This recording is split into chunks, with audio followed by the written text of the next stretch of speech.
Thank you. I mean, one incident of that deep racism in Canadian society is 4 years ago we went up, a group of us, mixed Native and white people, went up to a conference in Kelowna, British Columbia. And it's a fairly small town, fairly redneck and everything, but there were a lot of vacancies in the hotels and no one rented to us. We weren't served in the restaurants. We were ignored in the restaurant. Wow. Until we made an issue of it, right? Wow. That's common all over Canada, but the image Canadians have of themselves and they project to the world is we're this liberal humanitarian nation. They like to, Canadians have this sense of superiority in relation to America, right? Yeah. But what I found traveling all over the continent talking is, in fact, the level of awareness and the willingness to deal, at least look at issues, is far higher in America than it is in Canada.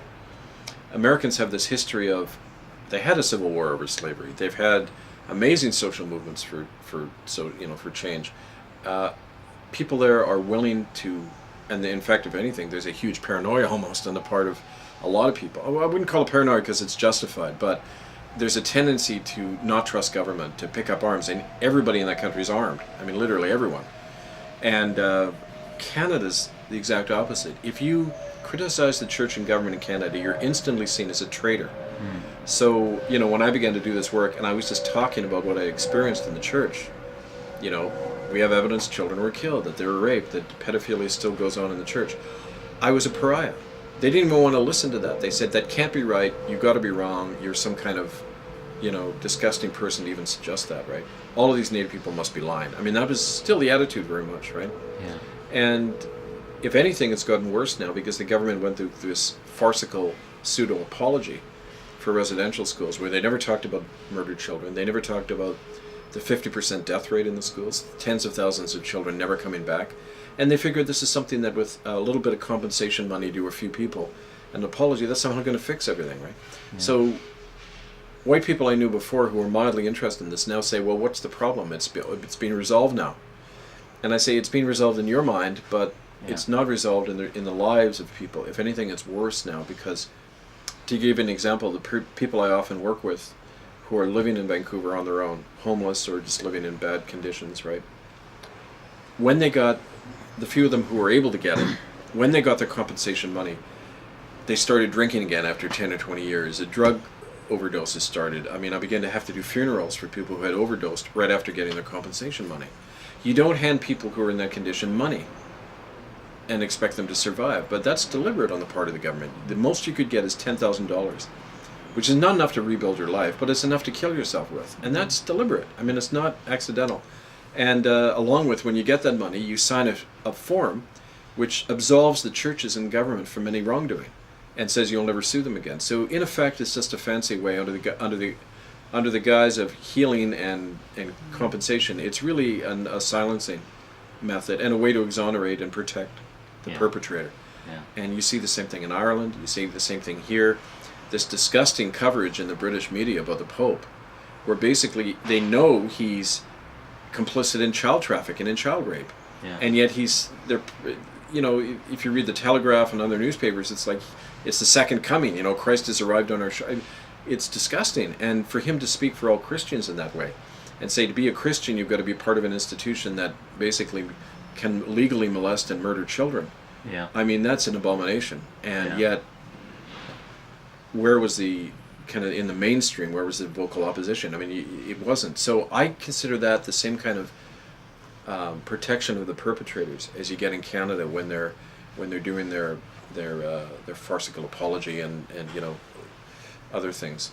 So something you mentioned there, which is truly shocking in this day and age, of the treatment of the native people you were with, not getting served in restaurants. I mean, this is going back to pre-civil rights in America in the 60s.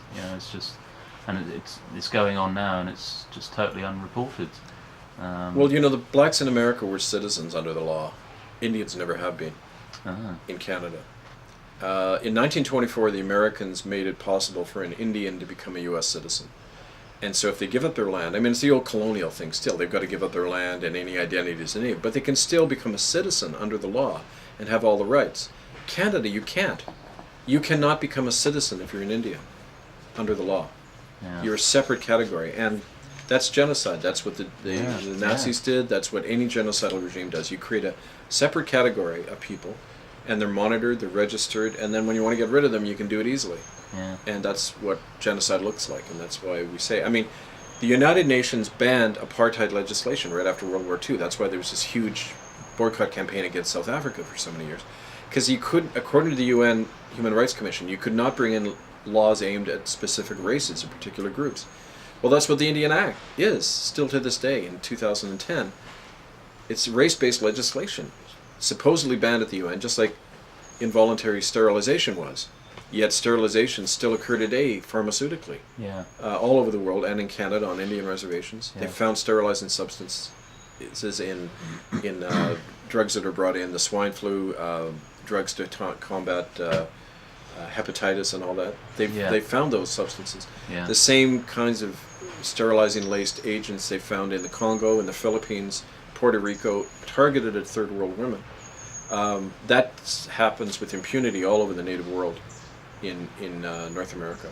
Yeah. And it's part of the long-term campaign to eradicate indigenous people. Yeah. Cornelius, one of our brothers here in our movement, made the point that there's about 300 million native people, indigenous people, in the world today. And in 50 years, they won't be here, according to the present scope of things. So we're watching it happening right now. Mm. And yet in Canada, the attitude is they've got it really good. You know, native people have it good. Yeah. It's this lie that's being fostered at every level to mask Yeah. the genocide that's going on. Yeah. Just going back to a story you told me recently, which was quite an uplifting one, where you went into a church with some native people. Was it in the United Church of Canada you went into? And did a sort of a silent protest. Could you just tell us about that? We did that a few times. We did it. We've done it within the churches of all three denominations that ran the residential schools. That were the Roman Catholic, the Church of England, Anglican Church, and the United Church of Canada, which I was formerly a minister in before they showed me the door. Yeah. And the two prominent ones we did were both at the Anglican and the Catholic Church. The one that really stands out is in March of 2008, we got some of the local traditional elders, not the government-funded native chiefs, who were put there by the government, cultivated in the residential schools to collaborate, at a young age. These are the indigenous elders, the clan mothers, the traditionalists who never have recognized treaties or the government, right? They're on their own, and they're very targeted because of that.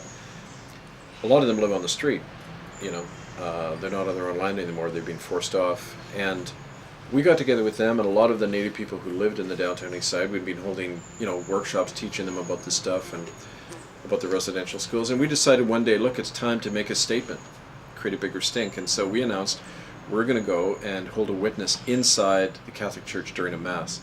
This was the largest Catholic cathedral in Vancouver, Holy Rosary Cathedral downtown.